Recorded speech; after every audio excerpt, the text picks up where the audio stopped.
Om Tavakatamritam Taptajivanam Kaviviritam Kalmashapaham Shravanamangalam Shrimadatatam Bhuvigrantiye Bhurida Jana. Ok. En nuestra anterior clase, que la subí a YouTube, está titulada como Introducción a la vida de Sri Ramakrishna, justamente vimos la primera parte, algunos de los episodios más importantes de la primera parte de la vida de Sri Ramakrishna, ¿no?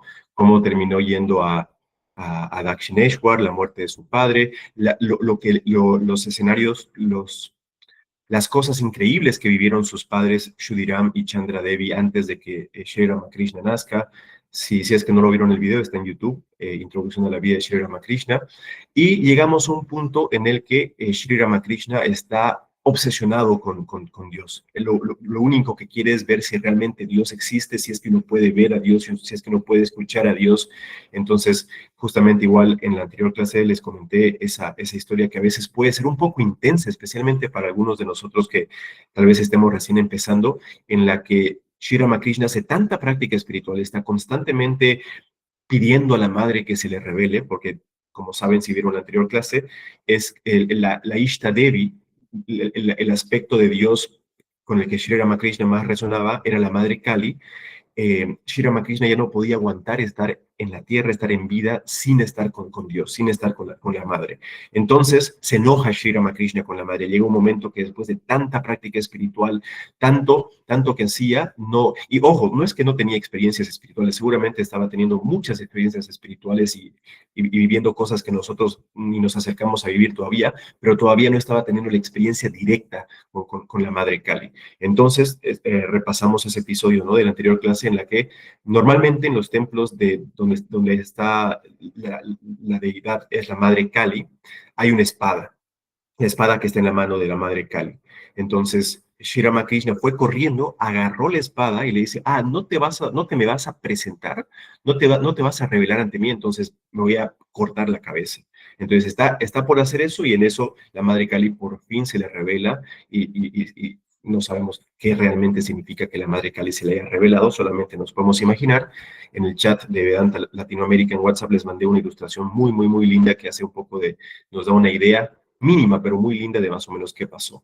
Entonces, Sri Ramakrishna está intoxicado de amor por Dios, él constantemente canta, medita, hace muchas prácticas espirituales, ¿no? Entonces eso también vimos un poco antes de tener la visión de la Madre Kali, que él volvió con su familia, su mamá ya estuvo más tranquila estando con él, lo casaron con Shri Sarada Devi, en esa época era una niña, entonces no es que vivieron juntos ni nada por el estilo, pero bueno, ya estaba en Dakshineshwar, ya había tenido la visión de la madre, estaba mucho más estable, pero ¿qué es lo que pasa?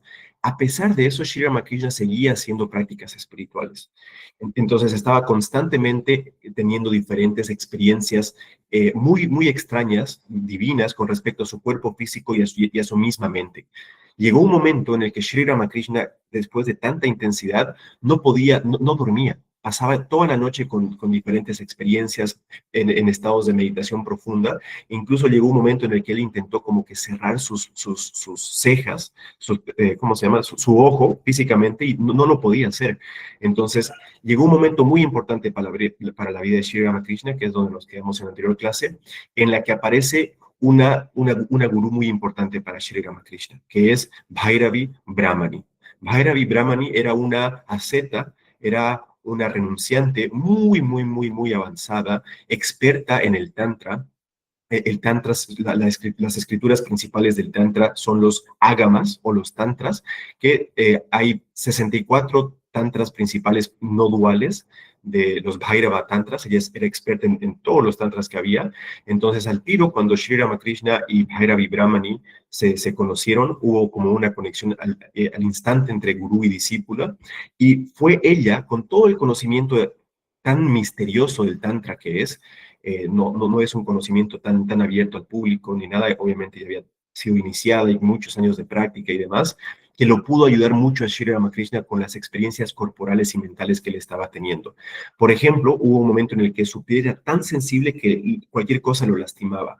Y fue ella que, con todo el conocimiento que tenía, que le recomendó que le pusieran una, no me acuerdo cómo se llama esto, pero como la guirnalda de flores, ¿no? Entre el cuello de Sri Ramakrishna, y eso apaciguó ese sentimiento de quemar de su piel. Y cosas por el estilo. Y era muy increíble. Bhairavi Brahmani estaba realmente sorprendida con Sri Ramakrishna porque ella había sentido, había tenido un día una visión de que ella tenía que guiar a 3 discípulos muy avanzados con todo su conocimiento del Tantra. Ya había conocido a los otros 2 y ya los había guiado. Sri Ramakrishna era el tercero, pero no podía creer cómo Sri Ramakrishna avanzaba tan rápidamente con todas las prácticas del tantra que hay. El Tantra es un camino muy complejo de muchos mantras, de muchos mudras, de muchos rituales, puyas, que se tienen que hacer diferentes. Yo no soy para nada experto en el Tantra, pero Bhairavi Brahmani estaba realmente sorprendida con que lo que otros aspirantes se tardaban para lograr un objetivo supremo en el Tantra, se tardaban toda una vida o muchos años de su vida, Sri Ramakrishna en uno o unos cuantos días lo dominaba.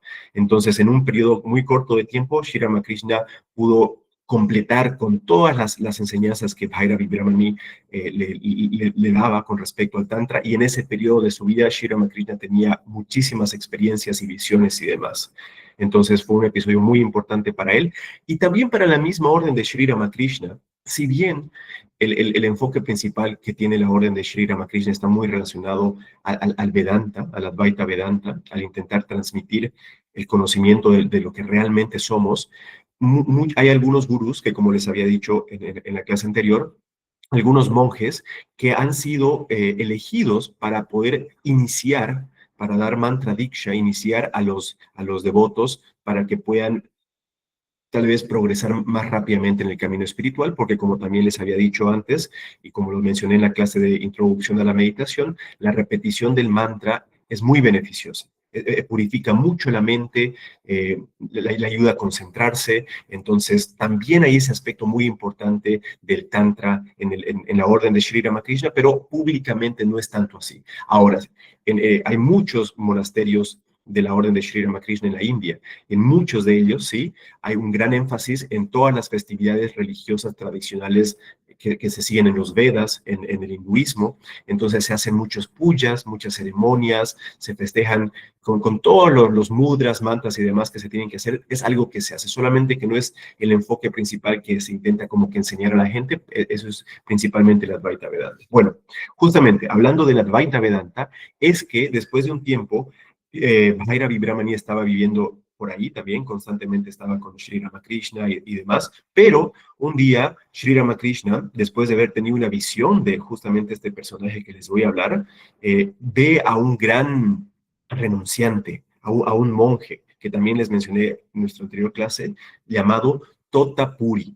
Totapuri, si bien no hay una imagen de él en existencia, hay una que se cree que es él, pero yo pensé, si lo buscan, si ponen en Google, en Pinterest, Totapuri, hay la imagen de un gran renunciante con sus rastas, bastante gordo, desnudo, y yo pensé que era él, pero me acuerdo que un día llegó Swami Atmarupananda, un gran Swami de la orden de Sri Ramakrishna, el monje principal que está en el monasterio en Francia, llegó a Santa Cruz, yo lo recibí, estuve con él, y le dije, no, esta imagen de Totapuri, qué increíble, no me acuerdo qué le estaba hablando respecto a él, y me dijo, no, pero sí, se ha demostrado que esa imagen no es de Totapuri.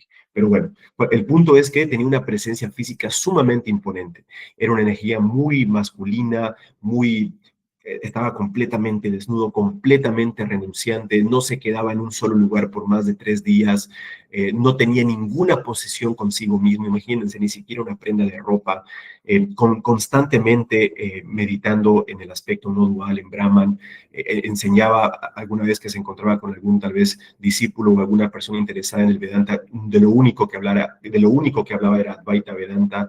no se preocupaba para nada con el aspecto de las manifestaciones y formas de dioses, ni encantos, ni cosas por el estilo. Entonces fue un contraste muy interesante el tener a Totapuri, ese aspecto de energía tan masculina, desnudo, no dual, nada de devoción, todo raciocinio y no dualidad, y por otra parte la dulzura de Sri Ramakrishna, que tenía una energía bastante femenina, bastante artística, todo el tiempo hablaba con la madre, cantaba, es muy famosamente algunas veces Totapuri y Sri Ramakrishna estaban juntos y llegaba un momento del día que naturalmente Sri Ramakrishna se ponía como que a cantar los nombres de Dios y aplaudía, no sé, oh Govinda, oh Kali, y Totapuri le hacía la burla y le dice, ¿qué estás haciendo? ¿Chapatis? Le decía, ¿no? Porque en algunas partes de la India se hacen chapatis de esta manera, los pancitos de la India, ¿no? Entonces era un contraste muy interesante.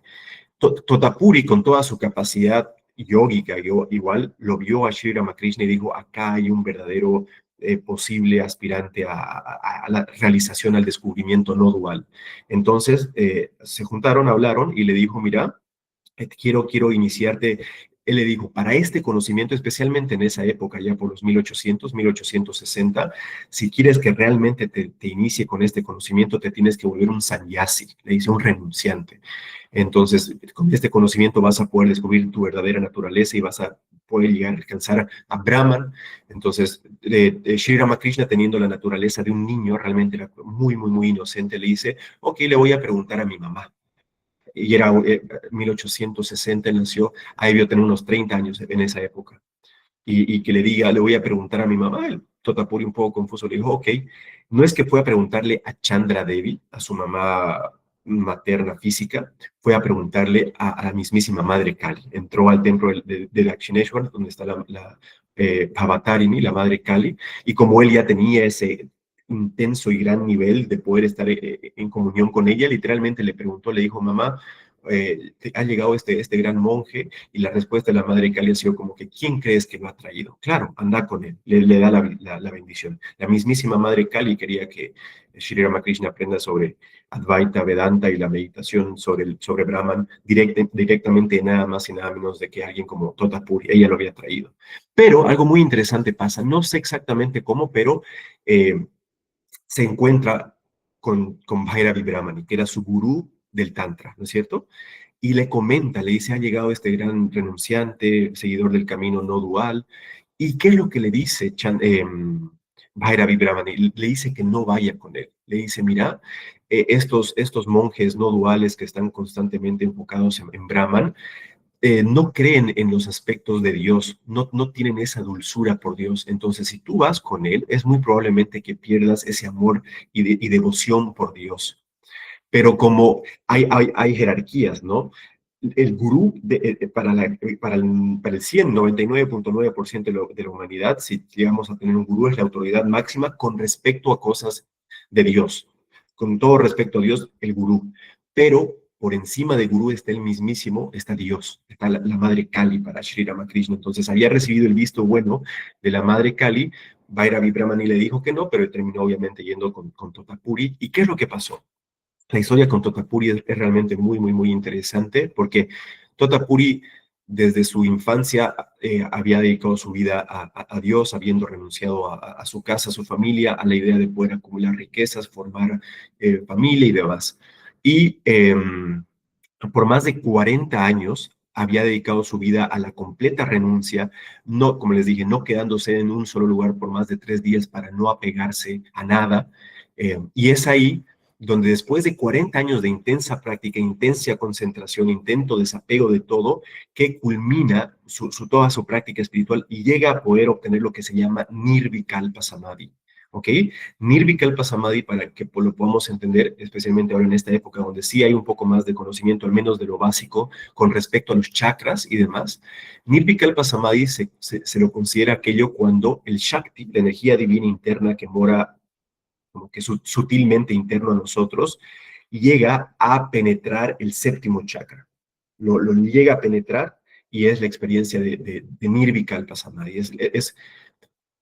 Realmente no hay palabras para explicar lo que es Nirvikalpa Samadhi, simplemente que no existe nada externo, solamente existe conciencia pura. no hay realmente ningún movimiento mental, no hay ninguna idea de un mundo exterior, simplemente es conciencia absoluta, ¿ok?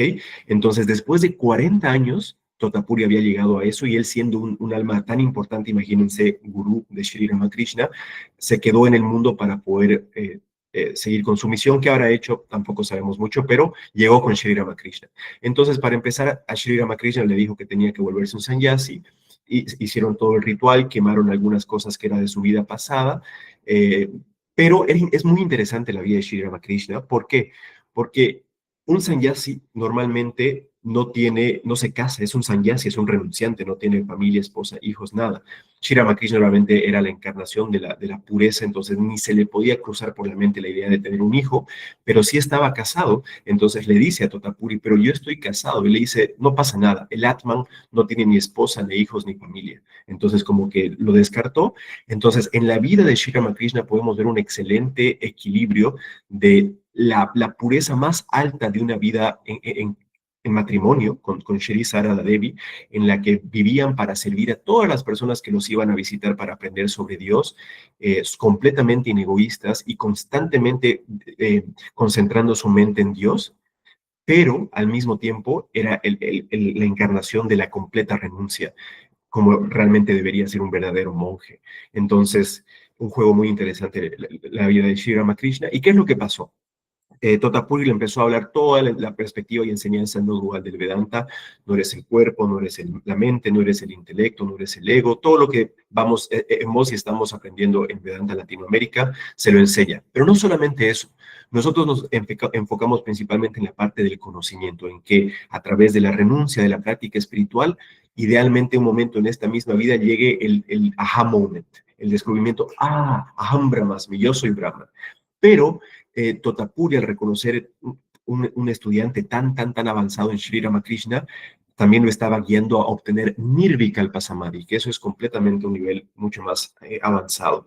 Entonces, lo estaba guiando, le decía, te tienes que concentrar acá, tienes que olvidarte por completo de cualquier cosa del mundo. Y Sri Ramakrishna no tenía el más mínimo problema para olvidarse del mundo, porque no le tenía el más mínimo apego, pero constantemente llegaba a la Madre Kali, que era su amada madre, era su amadísima, es Dios para él, o lo más cercano, íntimo para él. Constantemente llegaba como que ese era el límite, la Madre Kali, la Madre Kali, la Madre Kali. Le dice, para mí no es ningún problema olvidarme del mundo, pero está la Madre Kali. Eso todavía es nombre y forma. Era una forma específica de la Madre Kali con el nombre de la Madre Kali. Entonces Totapuri, que medio que se impacienta un poco, él que no creía para nada en los nombres y formas de Dios, agarra como un pequeño vidrio que había, estaban como que en una pequeña cabaña, agarra un pequeño vidrio que había en el piso y como que le corta un poquito, le hace como que una marca en su frente y le dice, cortala a la Madre Kali, enfocándola acá. Entonces dice que Sri Ramakrishna igual como que se concentró toda, imagínense el Shakti, el poder divino que Sri Ramakrishna tenía interno, tantas visiones, tanta práctica intensa, no lo gastaba para nada en el mundo, en relaciones sexuales ni nada, estaba completamente concentrado, un poder sumamente poderoso, completamente direccionado con ese amor y devoción, y aparece la Madre Kali. ¿Y qué es lo que dice Sri Ramakrishna? ¿Qué es lo que hizo con el consejo de Totapuri? Agarró la espada del conocimiento, así lo dice, y cortó a la Madre Kali en dos. Entonces dice que cuando hizo eso en su mente como una visión, que llegó a Nirvikalpa Samadhi, y ahí no existe no hay una noción del tiempo, no hay ninguna forma, ningún nombre, nada, estaba completamente sumergido en pura conciencia. Y Totapuri no podía creer que Sri Ramakrishna haya logrado en solo un día lo que a él le ha tardado más de 40 años en lograr. Estaba realmente sorprendido. Entonces, ¿qué es lo que Sri Ramakrishna más adelante nos cuenta en el Evangelio? Nos dice que cuando un aspirante normal, como les digo, realmente son muy pocos los aspirantes que llegan a Nirvikalpa Samadhi, pero ellos, aquellos normales, cuando llegan a Nirvikalpa Samadhi, máximo, eso les dije creo en la anterior clase, máximo ese cuerpo físico dura 21 días. Es tal el shock energético en el sistema nervioso, es tan profunda esa experiencia que simplemente el cuerpo no la logra. Entonces, Solamente Sri Ramakrishna dice que las encarnaciones divinas o acompañantes, Ishvarakotis, personas almas que ya han sido liberadas, pero que vienen a acompañar a Dios porque tienen alguna misión en especial, solamente aquellos tienen la capacidad de llegar a algo tan elevado y de ahí volver para poder guiar a la humanidad. Entonces, Sri Ramakrishna se dice que estaba como 3 días sumergido en Nirvikalpa Samadhi ese día, esa vez, y Totapuria estaba haciendo todo lo posible para que la gente de los alrededores no se preocupe y aparte hacer lo posible para que el jiva, el alma, como lo quieran llamar, de Sri Ramakrishna pueda volver al cuerpo. Y claro que fue así, porque obviamente Sri Ramakrishna tenía que cumplir toda la misión que hizo.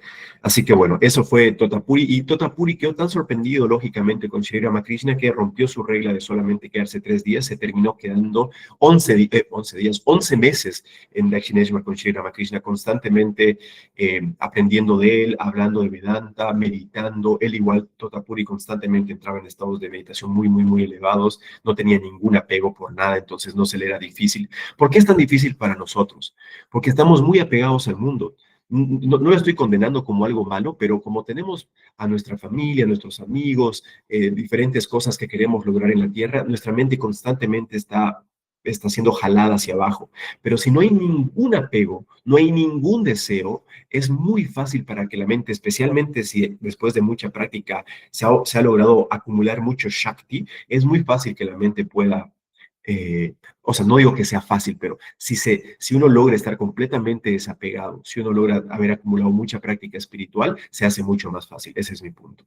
Entonces, una historia muy interesante con Totapuri Sri Ramakrishna es que un día Totapuri, lo único que tal vez él consideraba sagrado, porque como les digo, no tenía vestimenta, nada, era el Duni. El Duni es el fuego que muchas veces los renunciantes o aspirantes espirituales tienden a aprender, es sagrado para ellos. Exactamente, no sé si lo harán recitando algunos mantras, no sé, pero es como que un fuego sagrado. Y Totapuri constantemente decía, el mundo es ilusorio, el mundo es maya, nada es real, lo único verdadero es Brahman. Y que estaba con Sri Ramakrishna, y en eso estaban enfrente del Duni, del fuego, y aparece un hombre, y perdido, o sea, un hombre cualquiera, ¿no? Estaba con su pipa como para fumar tabaco, y del fuego del Duni, que es sagrado, se pone a prenderle su pipa para poder fumar. Y en eso Totapuri se enoja, le dice, ¿qué te pasa? Y lo empieza a perseguir al hombre que se había prendido su pipa y le dice, ¿no te das cuenta que ese es el fuego Duni, es sagrado? Entonces Sri Ramakrishna se mata de la risa y Totapuri sorprendido le dice, ¿de qué te ríes? Le dice, tú eres el que dice que todo el mundo es maya, que todo el mundo es ilusorio, y a la primera alguien hace algo con tu sagrado Duni, mira cómo te pones. Como que no tendría lógica, ¿no? Si el mundo es ilusorio, si todo es maya, ¿por qué algo de maya te va a afectar tanto? Entonces Totapuri se dio cuenta que Sri Ramakrishna tenía razón y le dijo algo como que, sí, ya no voy a enojarme más. Y él tenía tanta capacidad de control que se dice que lógicamente nunca más lo hizo. Eh, y una historia más con respecto a Totapuri, muy, muy, muy importante, que se considera que pasó más o menos el final de su estadía, de los 11 meses. Eh, Totapuri estaba completamente, ya no se identificaba en lo más mínimo con su cuerpo y su mente. Él reconocía su verdadera naturaleza como existencia y conciencia absoluta, entonces no le afectaba realmente qué le pasaba al cuerpo, no. Y un día estaba muy mal. Empezó a sentir un dolor de estómago muy fuerte a Totapuri. Y él estaba acostumbrado en entrar en estados profundos de meditación. Así como tal vez nosotros estamos un poco a veces como que cansados o agobiados un poco del mundo y nos damos una siesta porque es como que queremos un descanso de eso. Estos grandes yogis, me imagino que deben de hacer algo muy parecido, pero entran en realmente éxtasis y dicha cuando entran en estos estados de meditación profunda. Entonces, dice que no podía, era tan intenso el dolor de su estómago que no podía entrar en meditación. Y un pensamiento cruzó por su mente, le dijo, pero ¿acaso vos eres el cuerpo? ¿Qué te importa que el cuerpo viva o muere? Vos eres Brahman, vos eres el todo. Entonces, Totapuri, con esa idea dije, sí, no me va a afectar realmente si me ahogo, si me suicido. Entonces, se fue con la intención de ahogarse en el río Ganges. Muy famosa esta historia en la tradición. Él entró al río Ganges y famosamente caminó por una gran parte del río Ganges esa noche y todo el río Ganges eh, no estaba nada profundo. Pudo caminar tranquilamente, no podía encontrar un lugar donde realmente pueda suicidarse. Y de la nada levantó la vista y vio la luz de la luna y tuvo una visión con nada más y nada menos que Mahamaya, con la madre. ¿Qué aspecto de la madre habrá sido exactamente? No, no sabemos, pero obviamente le contó a Sri Ramakrishna que la mismísima madre le dijo, mira, tú no puedes ni siquiera matarte si es que yo no te lo permito. Con la idea de que la madre, podemos interpretar como que Dios o la madre es quien hace que hagamos absolutamente todo lo que nosotros hacemos. Es solamente debido a nuestro ego, a nuestra errónea idea de ser esto, que nosotros creemos ser los agentes de acción, los hacedores de las acciones, cuando en verdad es Dios quien opera a través de absolutamente todos y de todo. Entonces, con ese descubrimiento, Totapuri como que realmente se dio cuenta de que él estaba un poco también, yo me imagino, equivocado en menospreciar a todo el mundo y a todo lo que está en el mundo como simplemente maya o ilusorio y darse cuenta también de la divinidad innata que hay en todo. Yo creo que con esa visión tuvo eso y fue después de eso que ya lo dejó a Sri Ramakrishna, tenía que aprender eso seguramente y ahí es cuando él se fue, ¿no? Entonces, dos gurús, dos maestros muy, muy, muy importantes en la vida de Sri Ramakrishna, Bhairavi Brahmani, con respecto al Tantra, y Totapuri con respecto a la Advaita Vedanta y a la meditación profunda de Nirvikalpa Samadhi. Ok, llegó un momento allá por los 1872 que ya Sarada Devi era mayor, ya no era una niña obviamente, entonces ella había escuchado muchos, por más de que lo haya visto alguna que otra vez, había escuchado muchos mitos o historias de personas que decían que su esposo, Sri Ramakrishna, estaba loco. Porque obviamente nosotros, a lo que nosotros consideramos normal, el comportamiento de alguien como Sri Ramakrishna, es normal que lo consideremos como loco, como raro. El estar constantemente pensando en Dios, que lágrimas de dicha le salgan, que esté completamente sumergido en meditación, que llore por la madre, cosas por el estilo. Entonces, Sarada Devi, el 72, se va a Dakshineshwar con Sri Ramakrishna y es ahí donde verdaderamente se da cuenta de la profundidad de su esposo, ¿no? Y ella como que se pone mentalmente con la intención de poder aprender lo más que pueda de él y seguir como sus instrucciones. Es como que se vuelve una dinámica, no solamente de esposo y esposa, sino de gurú y discípulo. En la tradición se dice muchas veces que Sri Sarada Devi era como la primera discípula de Sri Ramakrishna que aprendió mucho, mucho, mucho de él. Y cosas que nosotros podríamos decir, no solamente místicas o de metafísica, también obviamente que sí, pero también cosas que nosotros podríamos llamar simples, como cómo tratar a las personas cuando vengan, cómo ser amable, cómo recibirlos, darle una sonrisa, asegurarse que la otra persona esté cómoda. Y de esa manera, si es que algunos de ustedes van a querer profundizar más con la tradición y con, por ejemplo, la vida de Sri Sarada Devi, que es muy difícil de comprender la profundidad espiritual de la Santa Madre, cómo en esos detalles tan simples aparentemente era tan amada y querida por todos los demás, porque constantemente pensaba primero en las demás personas. No importa que ella esté mayor, no importa que ella haya estado mal físicamente, ella veía en todos a sus hijos. Entonces, imagínense pensando ustedes en sus madres, el amor que su madre tenía por ustedes.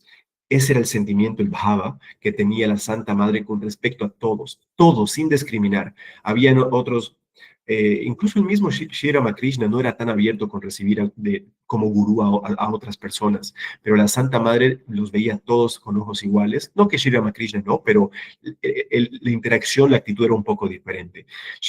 Sarada Devi tenía famosamente algunos discípulos que eran como que ladrones o un poco maleantes o algo así, que habían cometido ciertos actos como que malos para nosotros en sus vidas, pero la Santa Madre no podía ver el mal en nada ni en nadie, a todos los veía como sus hijos, entonces las personas se sentían realmente como la Santa Madre era su verdadera madre y en verdad es así, porque nosotros en la tradición consideramos que la Sarada Devi no es otra más que la encarnación de Shakti, de la mismísima madre del universo. Entonces, bueno, pasó algo muy importante justamente con respecto a esto, que es algo igual muy, muy, muy importante en la tradición. Eh, hay una festividad que se llama el Shodashi Puja. Dentro de lo que es la tradición Shakta, la tradición de la madre en la India, es todo también como una subreligión, los Shaktas, el Shaktismo, en la que su deidad elegida, Dios para ellos, es la madre, ¿ok? Entonces, algunas de las manifestaciones principales para los Shaktas son la madre Kali o también Durga, no que sean dos diosas diferentes, son dos manifestaciones de la misma diosa. Y como les digo, si quieren aprender más de esto, el texto principal de los Shaktas es el Chandi. Y bueno, dentro de la tradición tántrica Shakta, se creen que hay 10 manifestaciones principales de la madre, de la madre del universo según el Tantra, ¿ok? Son 10, como nuevamente, no son 10 diferentes diosas, es uno, Dios es uno, la madre es una, pero tiene estas 10 principales manifestaciones tántricas, ¿ok? Entre ellas tenemos a Kali, la primera, que es la más reconocida internacionalmente en la misma India, la madre Kali. Después tenemos a Tara, tenemos a Shodashi, justamente la diosa de las que les estaba hablando, Shodashi, Bhuvaneshwari, Chinamasta, Bhairavi, Dhumavati, eh, Matangi, Bagalamukhi y Kamala. Cámara, exacto, son 10. Entonces, Shodashi Puja es la celebración de la madre en su forma de Shodashi, y la diferencia de Shodashi con respecto a las otras 10 manifestaciones de la madre es que es una joven hermosa de 16 años, de vibrante juventud y belleza. Ella es Shodashi o Tripura Sundari, ese es otro nombre que tiene. Entonces, en esa festividad en específico, Sri Ramakrishna decide hacer una práctica que iba a ser la cúspide de su práctica espiritual formal, la cúspide.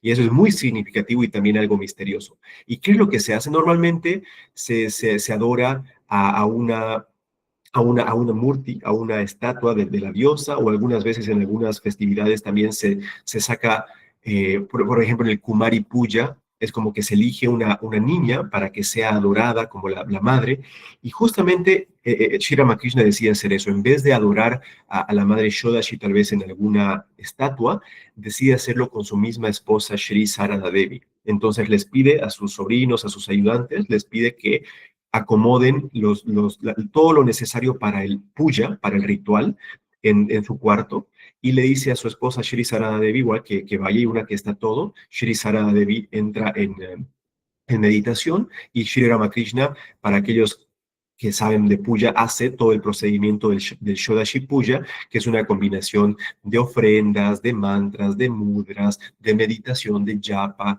de purificación con el agua, etcétera. Es todo un mundo bastante complejo el Tantra. Y es ahí donde Sri Ramakrishna, para empezar, se dice que tanto Sarada Devi como Sri Ramakrishna ambos entran en Samadhi. No fue para nada un acto público, obviamente eran simplemente Sarada Devi y Ramakrishna en su habitación, nadie vio nada. Eh, pero sí, Sri Ramakrishna contó que él, en ese acto de cúspide de su práctica formal o espiritual, le ofreció a la diosa, a la Devi, a la madre, en Sarada Devi, todos los frutos, absolutamente todos los frutos de su práctica espiritual. Se le ofreció todo. Es como que en todo ese mérito que se puedan imaginar que Sri Ramakrishna obtuvo después de tan nunca antes visto práctica espiritual, todo ese mérito se le ofreció a la madre, a Sarada Devi. Entonces, algo para comentarles igual, ¿no? Sri Ramakrishna dejó su cuerpo en 1886. La Santa Madre, que era menor que Sri Ramakrishna, sí, pero estuvo hasta los años 1900, hasta el 1920. Entonces, todos esos años posteriores a la vida de Sri Ramakrishna, gradualmente la Santa Madre, porque el Evangelio de Sri Ramakrishna se hizo como que un poco más popular y demás, es que muchas personas fueron a visitar a la Santa Madre a pedir su ayuda para que para que los puedan iniciar, para que los puedan guiar en el camino espiritual. Entonces la Santa Madre tiene un rol sumamente importante y muchas veces, especialmente al inicio, como que no muy bien entendido, porque a veces nos enfocamos más tal vez en la grandeza de Ramakrishna o el gran poder y acción que hizo Swami Vivekananda, pero no, la Santa Madre es la encarnación de la mismísima Madre del Universo.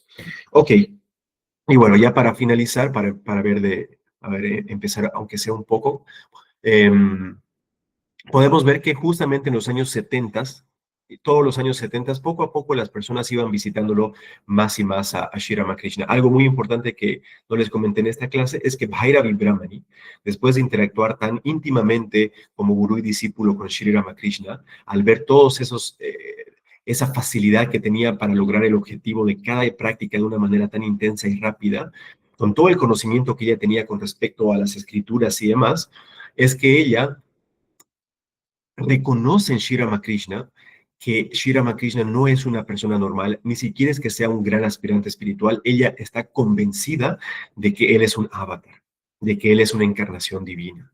Entonces, hasta ese entonces, solamente su familia, principalmente su papá, por la visión que tuvo en Gaia y por la visión que tuvo su madre Chandra Devi con la luz que salió del templo de Shiva, que lo vimos en la anterior clase, solamente ellos pensaban creían que su hijo era una encarnación divina, pero fue Bhairavi Brahmani, con esa interacción que tuvo, que estuvo convencida. Y era tanto así que en la época que estaba guiándolo a Sri Ramakrishna, decidió hacer un junte, un gathering, con algunos de los académicos espirituales principales de la zona, de todo el sector cerca de Calcuta. Y sí dice que Sri Ramakrishna estaba como un niño, porque como les digo, Sri Ramakrishna tenía la naturaleza de un niño, por más de que haya tenido 30, 40, 50 años, era como un niño sumamente inocente, sumamente dulce, solamente tenía amor para Dios, pero obviamente se daba cuenta, se dice que veía como a las personas de a su interior como si fueran casas hechas de ventanas. Pero bueno, el punto que quiero dar es que hace una o dos reuniones con diferentes pandits, con diferentes académicos escolares de filosofía, de los Vedas y demás, y los logra convencer de que realmente Sri Ramakrishna era una encarnación divina. Entonces, había particularmente un devoto de Sri Ramakrishna, Keshab Chandra Sen, que era un gran devoto de Sri Ramakrishna, y al mismo tiempo como que se enfocaba bastante en el mundo. Entonces, combinaba mucho la práctica espiritual y la devoción por Dios, pero al mismo tiempo estaba muy enfocado en su organización. Él fue uno de los fundadores vamos a aprender mucho cuando estudiemos el Evangelio, de los Brahmo Samaj, era una organización religiosa que estuvo muy presente en la vida de Sri Ramakrishna. Entonces fue Keshab, un gran, como les digo, devoto, que tenía como un periódico, como una revista, y fue él quien empezó a escribir sobre Sri Ramakrishna, diciendo que él era un gran alma, que entraba en Samadhi, que tenía tanta devoción por Dios. No sé exactamente qué habrá escrito, pero muchas personas, incluso muchos de los jóvenes que después se convirtieron en monjes, de alguna manera u otra aprendieron por lo que Keshab escribía sobre Sri Ramakrishna. Entonces, eso fue muy importante y la verdad no sé, estoy dudando. Eso yo diría que es lo más importante con respecto a la vida de Sri Ramakrishna previa al Evangelio, previo al Evangelio, sí. Porque después ya vienen los principios de los años 80 y es ahí donde aparece Mahendranath Gupta. Le tenemos una deuda muy grande a Mahendranath Gupta. Él es el autor del Evangelio de Sri Ramakrishna y como igual se los comenté, ¿cuál es la dinámica del libro?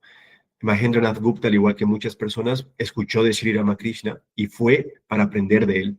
Y él al aprender de él quedó fascinado por las palabras de Sri Ramakrishna, por el amor que sentía, por los estados tan exaltos y profundos a los cuales él entraba. Y Mahendranath Gupta era una persona muy gifted, muy capaz, especialmente tenía una memoria fotogénica, se dice, ¿no? Sí, fotogénica. Entonces, después de haber interactuado un poco con Sri Ramakrishna, por su propio bienes, o sea, para él poder leerlo con más calma después, empezó a anotar todo lo que él vivía en sus interacciones con Sri Ramakrishna y con los otros devotos, y es así como se forma el Evangelio de Sri Ramakrishna. Entonces, eh, sí, nos da el tiempo, tenemos tiempo como para empezar. Entonces, bueno, hay algunos puntos que les quiero comentar con respecto al mismo Evangelio.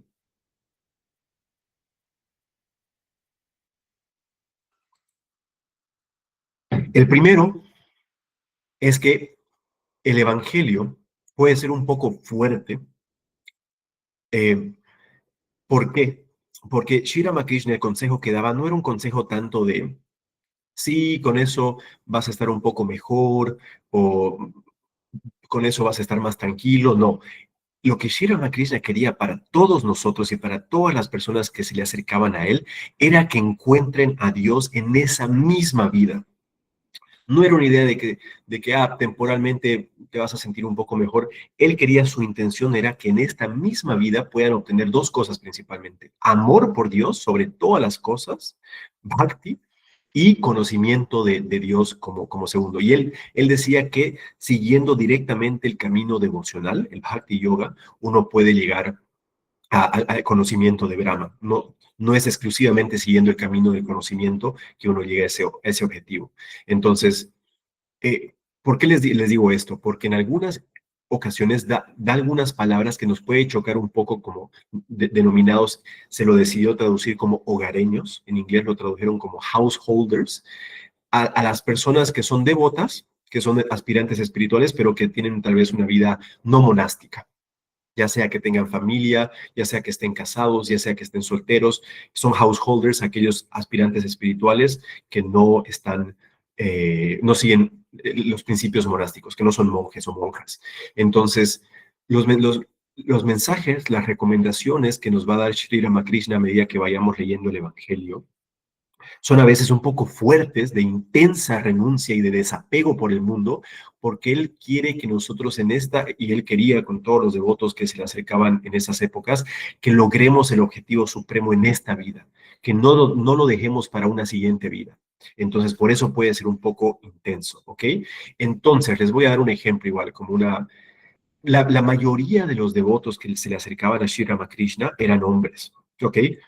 En esa época, había una gran diferencia entre, cuando, especialmente por temas religiosos y temas como que ortodoxos por los Vedas y demás, una diferencia entre los hombres y las mujeres con respecto a, por ejemplo, estar en una reunión devocional. En esas épocas no es que todos los hombres y las mujeres estaban juntos, lado a lado. Es como que había un sector para los hombres y otros para las mujeres. Entonces, casi todo el Evangelio de Sri Ramakrishna es en un contexto en el que Mahendranath Gupta, el autor, está con otros hombres preguntándole y hablando cosas a Sri Ramakrishna. ¿Ok? Entonces, es una connotación un poco que, por ejemplo, Sri Ramakrishna hacía mucho énfasis en que los hombres, los devotos hombres, tienen que renunciar a, como lo tradujeron en inglés, women and gold, a las mujeres y al oro. Es imperativo, es sumamente necesario que se tenga que renunciar para los hombres a las mujeres y al oro. Entonces, como todo el evangelio está bajo la perspectiva de Mahendranath Gupta con todos los demás hombres, así medio que se lo tradujo igual en inglés. Pero nosotros no lo vamos a interpretar así. Para muchos de nosotros, la mayoría en Vedanta Latinoamérica son mujeres. Entonces no lo tenemos que ver como que, el problema son las mujeres. Para nada, para nada. El problema está en la lujuria hacia el sexo que nos atraiga, ¿ok? Entonces, principalmente, en cuanto a porcentualmente, las mujeres se sienten más atraídos por las mujeres, para los hombres, y los hombres por las mujeres, pero obviamente sabemos que hay mujeres que se sienten atraídos por mujeres y hombres por hombres. Entonces, el punto que Sri Ramakrishna da no es un tema de sexo o género, es un tema de lujuria. Entonces, la lujuria es un problema muy grande. No, quiero explicar, no es que la lujuria sea un problema para nada. Si es que uno tiene el objetivo de poder encontrar a Dios, de poder descubrir qué es lo que realmente somos en esta vida, la lujuria puede ser un impedimento muy grande. Es un impedimento muy grande. Nada en contra de la lujuria. Todas las personas que quieran experimentar con la lujuria y pasarla bien está súper bien. No tiene nada de malo. Pero para aquellos que tengan como objetivo encontrar a Dios en esta vida, sí es un impedimento muy grande. La lujuria y, ¿qué más? En inglés, como les digo, estaba como Women and Gold o Men and Gold, el dinero, la avaricia, el querer acumular riquezas. Entonces, Shri Ramakrishna decía que, ¿qué es Maya? Le preguntaban, ¿qué es Maya? ¿Qué es aquello que no nos permite encontrar a Dios, que no nos permite ver a Dios? Shri Ramakrishna lo resumía de manera directa. La lujuria y el oro, la lujuria y la codicia. Si nos ponemos a pensar en la vida de la gran mayoría de las personas en el mundo, las cosas por las que intentan lograr lo que intentan lograr, sea fama, sea fortuna, sea mejor puesto de trabajo, lo que sea, es para poder disfrutar más principalmente de esas dos cosas, de poder disfrutar más el tema lujurioso, o ya sea con más hombres o más mujeres o con tu misma pareja en diferentes escenarios, o poder acumular más riquezas. Entonces la mente mundana está sumergida en lo que es la lujuria y la codicia. Las mujeres para los hombres y el oro, y los hombres para las mujeres y el oro, o ya saben, hay mujeres que se sienten atraídos por mujeres y hombres por hombres. Entonces, ¿por qué les estoy diciendo esto? Porque no quiero que sea tanto sorpresa cuando estemos estudiando el Evangelio de Sri Ramakrishna, que en muchas ocasiones Sri Ramakrishna va a hacer énfasis a esto, de que es muy importante que nosotros sigamos una vida de renuncia, sea o no que nos volvamos monjes o monjas, no importa eso. Sri Ramakrishna nunca agarra y dice todos se tienen que volver monjes, para nada, nunca. ¿Qué es lo que recomendaba Sri Ramakrishna? Es que después de que, digamos que especialmente en esas épocas, ¿no? No era tan, en la India, 1800, era una perspectiva mucho más ortodoxa. Después de que una pareja se case y que disfrute de la vida de matrimonio después de unos cuantos años, que ambos renuncien a la lujuria y que juntos como pareja espiritual se ayuden mutuamente para poder encontrar a Dios. Ese era como que el consejo principal que daba a los devotos hogareños. Entonces, nada malo, nada en contra con la idea de tener trabajo y tener ingresos. Tenemos que hacerlo, estamos en el mundo. Nada malo y nada en contra de tener novia, novio, esposo, esposa, nada malo. Pero imagínense lo difícil que es poder salir de la universidad, tener una maestría, cuánto esfuerzo y energía le ponemos, tiempo, noches de estudio, tener un profesorado o lograr un gran puesto de trabajo en alguna oficina, en alguna empresa o sacar adelante nuestro negocio. ¿Cuántas horas de esfuerzo y energía le ponemos para lograr esos objetivos impermanentes que tienen una duración máxima de unos cuantos años y después se acaban? Imagínense el esfuerzo que tenemos que ponerle a lograr el objetivo supremo de encontrar a Dios, que es aquello que al obtenerlo nunca nos va a abandonar, el objetivo supremo que es eterno. Entonces, obviamente, se tienen que hacer algunos sacrificios para poder lograr eso. Si un atleta quiere volverse campeón, no puede pasar sus días y sus fines de semana consumiendo alcohol, saliendo de fiesta y comiendo hamburguesas y papas fritas. Nada en contra de comer hamburguesas y papas fritas, de salir de fiesta y de beber alcohol, nada en contra. Somos muy abiertos en ese aspecto, en esta al menos Vedanta Latinoamérica. Súper bien con todo eso, pero si quieres volverte un campeón y el mejor del mundo, no hay match. No vas a poder lograr ser el campeón y el mejor del mundo si sigues ese estilo de vida. De la misma manera, no hay match si queremos encontrar a Dios, si queremos lograr el objetivo supremo, descubrir qué es lo que realmente somos, siguiendo ese estilo de vida en el que gastamos mucho de nuestro enfoque y energía mental y física en la lujuria y la codicia.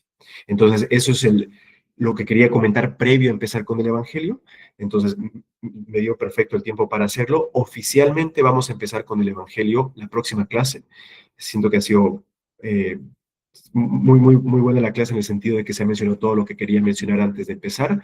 Así que voy a finalizar con un mantra y abrimos para preguntas. Y como les digo, la siguiente empezamos oficialmente con el Evangelio. Om Shanti Shanti Shanti Hari Om Tat Sat Shri Ramakrishna Arpanamastu. Jai Ma, Jai Thakur.